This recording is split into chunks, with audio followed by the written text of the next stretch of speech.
నమస్తే, welcome to our voice. నేను journalist నవత. భారత పౌరుల జీవితాలతో ఆడుకుంటే కలిగే పరిణామాల గురించి ఆపరేషన్ సింధూర్, ఆపరేషన్ మహాదేవ్ల ద్వారా ఉగ్రవాద సూత్రధారులకు స్పష్టమైన సందేశాన్ని పంపామని కేంద్ర హోంమంత్రి అమిత్ షా పేర్కొన్నారు. ఆపరేషన్ సింధూర్ ప్రజల్లో సంతృప్తి కలిగించింది. అయితే ఆపరేషన్ మహాదేవ్ ఆ సంతృప్తిని విశ్వాసంగా మార్చింది అని చెప్పారు. ఆపరేషన్ మహాదేవ్ని విజయవంతంగా నిర్వహించి పహల్గాం ఉగ్రదాడిలో పాల్గొన్న టెర్రరిస్టులను తుదిముట్టించిన భారత సైన్యం, జమ్మూ కాశ్మీర్ పోలీసులు, సిఆర్పిఎఫ్ సిబ్బందిని సత్కరిస్తూ ఆయన ఈ వ్యాఖ్యలు చేశారు. కాశ్మీర్లో పర్యాటకం మంచి స్థితిలో ఉన్నప్పుడు పహల్గాంలో దాడులు చేసి కాశ్మీర్ మిషన్ పట్టాలు తప్పించడానికి ఉగ్ర సూత్రధారులు విఫలయత్నం చేశారు. అయితే ఉగ్రవాదులు ఎన్ని వ్యూహాలు పనినా ఇకపై వారు భారతదేశాన్ని దెబ్బతీసి తప్పించుకోలేరని మన భద్రతా దళాలు ప్రపంచానికి చూపించాయని అమిత్ షా గుర్తు చేశారు. ఆపరేషన్ మహాదేవ్లో హతమైన ఉగ్రవాదులు పహల్గాంలో మారణహోమం సృష్టించిన వారేనని జాతీయ దర్యాప్తు సంస్థకు చెందిన ఫోరెన్సిక్ ల్యాబ్స్ నిర్ధారించింది. భారత పౌరుల హృదయాల్లో భద్రంగా ఉన్నామనే భావాన్ని మరింత బలపరిచిన మన భద్రతా దళాలకు ప్రధాని మోదీ తరపున, మొత్తం భారతదేశం తరపున నేను అభినందిస్తున్నాను అని కేంద్ర హోంమంత్రి అమిత్ షా తెలిపారు. సైన్యం, పారామిలిటరీ దళాలతో పాటు జమ్మూ కాశ్మీర్ పోలీసులు కూడా ఉగ్రవాదంపై పోరులో కీలక పాత్ర పోషిస్తున్నారు. ఆపరేషన్ సింధూర్, ఆపరేషన్ మహాదేవ్ గురించి అధికార ప్రతిపక్షాలు అన్ని ఆనందంగా ఉన్నాయి.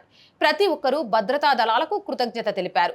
జాతీయ భద్రతపై ఉన్న ఈ నమ్మకమే భారతదేశం అన్ని రంగాలలో ప్రపంచంలోనే అత్యున్నత స్థానాన్ని సాధించాలనే ఆకాంక్షకు పునాది అని అమిత్ షా పేర్కొన్నారు. ఏమైనా కానీ ఆపరేషన్ సింధూర్, ఆపరేషన్ మహాదేవ్ ఇలాంటివన్నీ వింటున్నప్పుడు చాలా చాలా చాలా ఆనందంగా అనిపిస్తుంది. శివుడి యొక్క తాండవం, ఉగ్రరూపం ఎలా ఉంటుందో ఆపరేషన్ మహాదేవ్ నిరూపించి చూపించింది. భారతదేశంలో ఏదో రగడ సృష్టించాం అని సంతోషపడే వాళ్లకు శివయ్య ఉగ్రరూపంలాగా తాండవం చేసి తోళ్ళు తీసి ముక్కలు ముక్కలు చేసేసింది. ఎంత బోలాశంకరుడో శివుడు! కోపం వస్తే మూడో కన్నును తెరిస్తే ఆయనంత ఉగ్రరూపం వాళ్ళే ఉండరు. ఆపరేషన్ మహాదేవ్ పేరు పెట్టడం వెనుక కూడా అదే కారణమై ఉంటుందేమో. భారతదేశం ఎంతో భోలా దేశం. శత్రు దేశాలమైన అన్నమో రామచంద్ర అనగానే ఆలోచించకుండా పంపిస్తుంది. ప్రపంచ దేశాలన్నిటికీ అన్నప్రదాయనిగా ఉండాలనుకుంటుంది. కానీ కోపం వస్తే భరతమాత, భారతదేశంలో ఉన్న బిడ్డలు శివతాండవం చేయడం మొదలు పెడితే శత్రువులంతా ఉక్కిరి బిక్కిరైపోతారు. కనీసం శరీర అవయవాలు కూడా గుర్తుపట్టనంతగా అయిపోతుంది అని నిరూపించి, నిజంగా మన దేశం, మన ధార్మిక సంస్కృతి యొక్క విలువల్ని కూడా ఆపరేషన్ మహాదేవ్ అనే పేరుతో చూపించారేమో అనిపించింది. అది మాత్రం నిజం. అంటే ఒకప్పుడు ఉగ్రదాడులు జరిగినా వాళ్ళు తప్పించుకునే వాళ్ళు, దొరక్కపోయే వాళ్ళు, అసలు ఆ కేసులన్నీ చాలా క్లోజ్ అయిపోయి ఎక్కడికో పోయేవి. కానీ పహల్గాం ఉగ్రదాడి తర్వాత వెంటనే ఆపరేషన్ సింధూర్ తోటి 100 మంది ఉగ్రవాదుల్ని మట్టు పెడితే సరిపోదు, ఆడబిడ్డ సింధూరం దుడిపేయడానికి కారణమైన వాడి రక్తం చిందాల్సిందే అని మళ్ళీ ఆపరేషన్ మహాదేవ్తో వాళ్ళను మట్టి కరిపించారు. చూడండి, నిజంగా సెల్యూట్ ఆర్మీకి. నిజం, ఈరోజు వాళ్ళ వల్లే శత్రు దేశాలు గడగడలా వణికిపోవడానికి కారణం. ప్రాణాలను పణంగా పెట్టి కుటుంబాలను వదిలేసి బార్డర్లో సేవ చేస్తున్న ప్రతి అన్నకు కూడా మనస్ఫూర్తిగా ఆర్ వాయిస్ తరపు నుంచి నమస్కారాలు.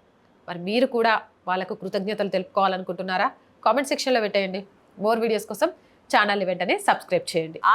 ఆర్ వాయిస్ పొలిటికల్ రెండు మన ఛానల్స్ అండి. So please subscribe our channels. మీరు చేసే సబ్స్క్రిప్షనే ఛానల్కి కొండంత బలాన్ని ఇస్తుంది. అలాగే కంటెంట్ బాగుంది అనిపిస్తే లైక్ చేయండి, షేర్ చేయండి. దానివల్ల మన వీడియోస్ అన్నీ వైరల్గా మారుతాయి. అలాగే కొంతకాలం ఆర్ వాయిస్ని ఆర్థికంగా ముందుకు నడిపించాల్సిన బాధ్యత మీదే. ఆర్ వాయిస్కి ఆర్థికంగా సపోర్ట్ చేయాలి అంటే సబ్స్క్రిప్షన్ పక్కనే జాయిన్ అనే బటన్ ఉంటుంది. 1 to 5 లెవెల్స్ ఉంటాయి. ఏదో ఒక లెవెల్లో సపోర్ట్ చేయండి. లేదా స్క్రీన్ మీద గూగుల్ పే, ఫోన్పేతో పాటు అకౌంట్ డీటెయిల్స్ ఉన్నాయి. మీకు తోచిన సహాయాన్ని అందించవచ్చు. వ్యాపార ప్రకటనల కోసం 8328500576 నెంబర్ని సంప్రదించండి. జై హింద్, జై భారత్.